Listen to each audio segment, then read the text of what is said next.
speaker. As someone who's here at the end of a very long day, I have only one objective, and that is to keep you awake. And no, I'm not going to sing, but I will talk about voice and eating. You see this beautiful set of habanero peppers that my anthropologist colleague Helena Bonidoti grew in her garden in Newtown, and of course I saw it on Facebook. Can I have a few? And Helena, being one of the most generous people I know, said you can have them all. So there they were in my kitchen on Sunday, and I've been asked by my family not to do identity politics in the kitchen, which means I shouldn't cook rice as much as I could it. And when I'm asked not to do identity politics, I do exactly that. And there was a curry with quite a few of these habaneros in it, which explains the quality of the hoarseness of my voice. So my voice radically changed. I want to begin a little playfully with, the provocation that got all of us together. And we've been hearing fantastic papers since morning on the question of time, transition, politics, materialities, knowledge, non-human, and this entire embodied practice of eating that Uta so richly drew our attention to. One of the provocations for this workshop was to just put participant observation, ethnography, interviews, qualitative, quantitative, those very well-established methodological categories behind, and return to the serious playfulness, or should I say, Daniel, sincere playfulness that anthropologists engage in their work. And part of this, messing with methods, for me, is also a provocation to think how the questions we ask and the kind of intellectual foundations that guide us get completely challenged and radically transformed through field situations, not only through encounters of landscape, of communities, of politics, of violence, but also what we consume, as Uta so powerfully said. And part of this provocation is about the art of writing. And in the first panel, Michael reminded us about the temporality of writing, and he involved both Leach but also Johannes Fabian in talking about coherence.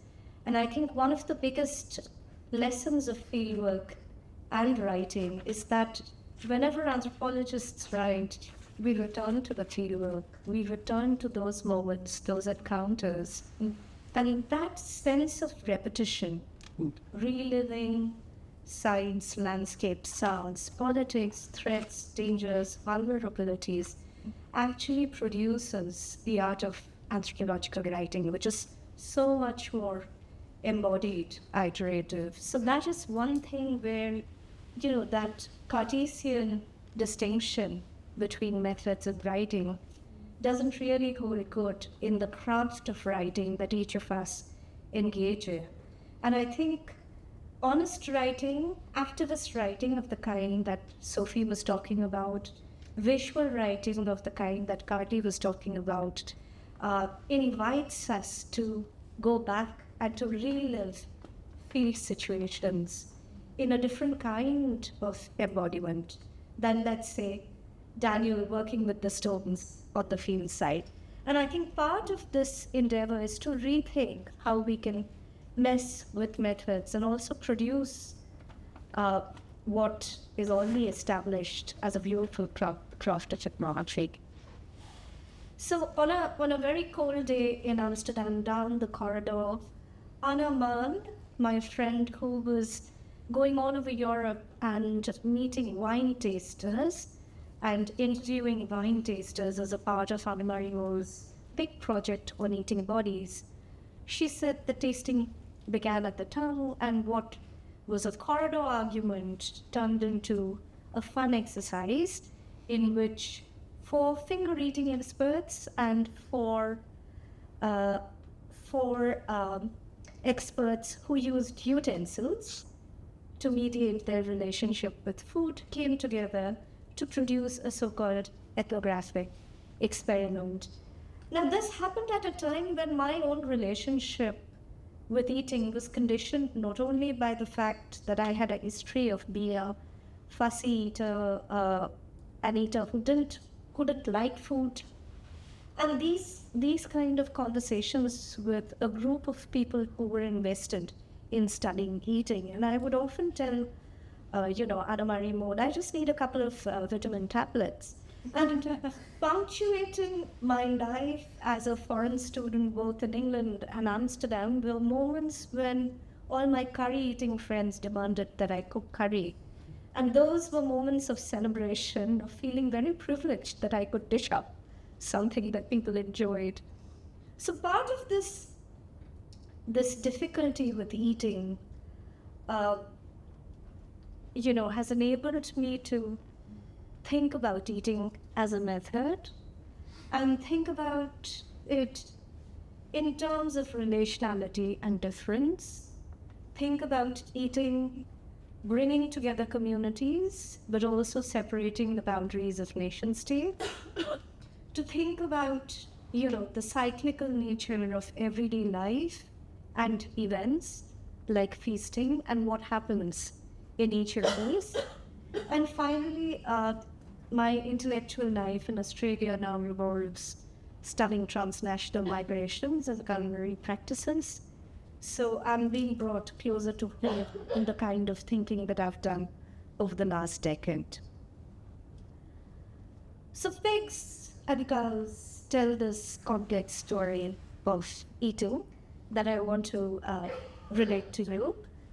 And they relate to controversies, they relate to pets, they relate to domestic animals, farm animals, but they also relate to what produces us, what nourishes us as people. Now, my thinking has been guided by the scholars I've listed here. You all engaged with Radhika Govindarajan's classic Animal Intimacies, in which she very powerfully shows how our lives as humans come to be implicated in our relationships with animals. And there is a very strong temporal and deeply political as well as intimate tone to her writing, in which she says that human past, presence, and futures are intimately tied with the time scales of non-human animals. And, she draws on Eduardo Coelho's work, and she talks about relationality and knottedness and entanglements. And it's a beautiful book. Now, one of the things that has remained with me from Radhika's work is, a line that appears in the introduction to Animal Intimacy, where she says that our lives are entangled with non-human animals for better or for worse. And I'll dwell on the complexity of the worse by keeping anthropologist Dolly Keacon's work on dogs in Nagaland and the wide range of symbolical, economic, ecological, and spiritual meanings that dogs have in Naga society as pets, as shamans, as sources of origin, but also as food and medicine. And think about this, kind of the spectrum of relationships that Naga people in Northeast India have with dogs, sitting very uneasily with animal rights activists in India, who, by imposing a bans on dog meat in very strong civilizational tone and hierarchy to the Naga indigenous people. Closer to home, Sophie's beautiful work on kangaroo meat highlights the intricate entanglements of matter and meaning, and how these shape the various transformations that enable animals to move between organisms and food. And she has shown how contestations over kangaroo meat consumption are produced by a complex interplay between meat's physiological and sensorial affordances, practices, perspectives, and knowledges. And thinking along with Uta in this regard on the internal classification of you know, the kangaroo that is grown up country versus the kangaroo that comes from the supermarket also provides me new ways to think about, how matter and material and food come to be distinguished. So I'm going to take you first to the Garo borderland that stretches across India and Bangladesh. And this is where I've conducted over a decade of field work. And there's a border between Bangladesh and Northeast India, which is this region. And you can see Tura there, and you can see a zone of that odd-shaped triangle moving towards Bangladesh. Now, the Garos live along the foothills on both sides of the border. Because of the specific politics of post-colonialism, the Garos are classified as scheduled tribes in India, which gives them ownership over land and certain access to affirmative policies. Now, in Bangladesh, the Garos are classified as ethnic minorities, and their history in Bangladesh is that by not recognizing them as indigenous or as scheduled tribes, the Garos were asked to incorporate within the Bengali Islamic nation of Bangladesh at its birth.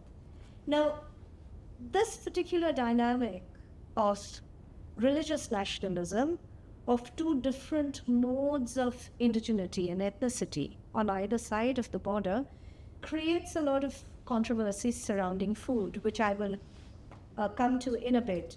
But I'll just give you a glimpse into everyday food. You see dried fish here and betel leaves. I mean, these were essential food items. The dried fish is often added as a kind of a luxurious addition to vegetables to make it more tastier, and also as a show of respect to guests who might come. So it's a very important gesture to be given this. Betel leaf and the betel nut is also a very important part of fieldwork, not just fieldwork immersion, but just about setting the terms of conviviality and collegiality in the field. If after a cup of tea you've been offered a betel leaf with some lime and betel nut, it's a gesture of being included. Now I'll take you to a feast, and this is where things get more complicated, both in terms of pigs as animals, pigs as forbidden animals, pigs as food, and my own discomfort of, the lack of distance between the slaughterhouse and my bloodless piece of meat that I get from the supermarket, and my own immersion in the feasts where when the entire village arrived, it was time to take not just the mother cow, but also the piglet, and to live through, that kind of absence of separation between my meat and slaughter. And one of the things that happened quite a bit, because in Bangladesh, pig rearing is discouraged and looked down upon, being an Islamic country with taboos on consumption of pig practices, pig breeding practices are seen as in extremely pejorative terms. And this title, Pig Raising Practices by Unprivileged Ethnic People in Bangladesh, is a title from a veterinary journal. The article itself is not bad. It lays out some of the problems of pig farming in Bangladesh, which is practiced predominantly by religious minorities, including Hindus and Christians. But the terms in which the pig is invoked, even as a part of a veterinary journal, kind of marks pig breeders in Bangladesh as a very, very problematic category. And this contrasts with the harvest festival that is celebrated by Garos on both sides of the border. At one harvest festival in Bangladesh, the Garo leader very loudly took a microphone and pronounced that sorry, brothers, only pig meat will be served today, knowing fully well the deep political connotations of Bangladeshi border troops being there and other Bangladeshi villagers being there, and to tell very provocatively that only pig meat. And, I got very curious and uncomfortable. So I actually went into the kitchen to see if that was true.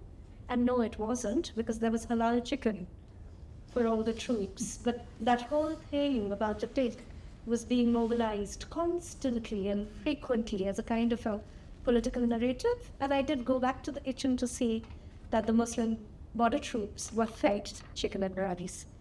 So that's the first study. Closer to home, just about a kilometer from here is Harris Park.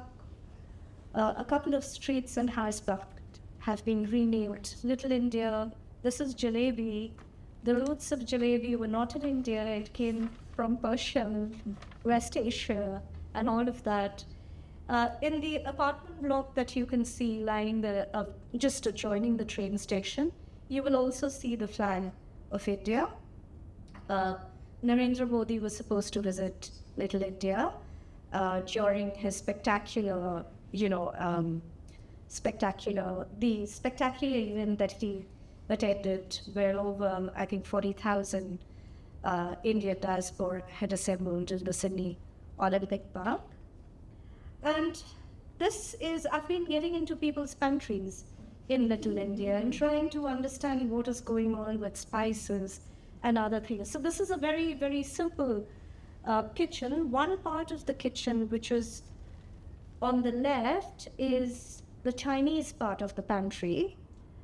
And the left is the Chinese part of the pantry, and the right is the Indian part of the pantry, where you can see more spices, and you can see condiments and soy sauce and other things. And this conversation started out about mixed marriages and negotiating the quality of spice and the spice quotient.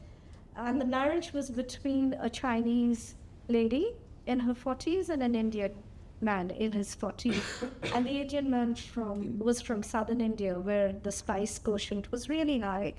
And from here I started visiting the butcher shops and I tried to understand the loading and unloading of meats. And here you can see goat meat has arrived in a particular butcher shop on a Friday. And if you enter the butcher shop, you see that, meat is very clearly segregated. You have one section where you have only goat meat, and right at one corner of the shop is beef. So I want to come back to the cow, which is the unspoken animal, the invisible animal, in all that I've been seeing in Harris Park, right?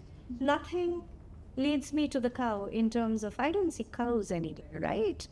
But I do see goats, and I see a lot of meats, and I hear a lot of discussions about meats. And this image is from ABC, where Australia now is very concerned that India has a very high production of Kara beef, or buffalo meat exports, and India is likely to take over Australia in the production and exporting of Kara beef. So that's causing national anxieties in Australia.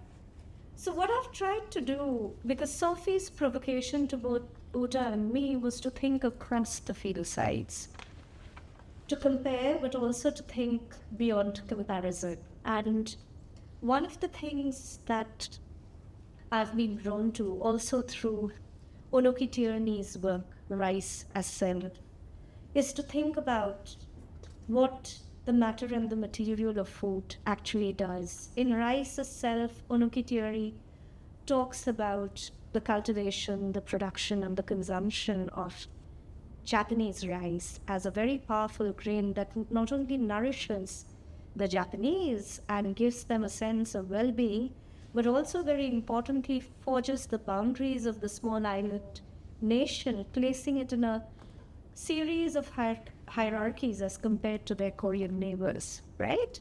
So thinking about a grain as a metaphor, as a political register, as a device that is a boundary making device. And the other provocation for me is to think about animals, both as borders and boundaries. Uh, so, both, especially the cow, has had a very, very rich, layered history. In late 19th century, early 20th century British India, where a dispersed Hindu community came to mobilize the cow as Gau Mata, or the Mother India, the cow mother, and then that came to be mapped onto the body politic of the nation as Mother India. And through lithographs, through calendar arts, through word of mouth, through cattle fairs, Hindu nationalists mobilized the cow as a marker of difference that segregated and differentiated the Hindus, both from Muslims, whom they opposed, but also from the British outsider. And both these communities consumed beef. And one of the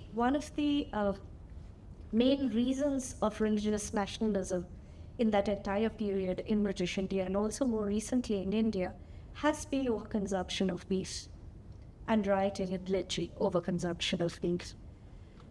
So how should we think about eating, and how should we think about eating as a method? And when everything fails, I turn to Heather Baxon, who's put together a beautiful volume called Eating Besides Ourselves, and in which she reminds us that eating is not a strictly human activity, and the provocation to think about what makes food, both in substance but also in symbolic and material significance, and the relationship between human eaters and others, right? And among this set of brilliant essays, there are two that I want to draw your attention to. One is by my friend Emily Yates Storr on the placenta, at the placenta as food for the newborn. And the second is by medical anthropologist Hannah Solomon on the oxygen tube as a feeder during COVID-19 pandemic. And if you read the prelude to their chapters, is a provocation in an Amsterdam art gallery in which both of them are viewing a series of paintings by the famous Indian painter Malini. And one of those paintings have to do with a mother and a child. So coming back to the question of methods, messing with methods and play, I think today's congregation, I think all of us have tried to come together and to think very differently about the mobile, the material, the subjective, enabling us to gain a deeper understanding and making sense of what we do.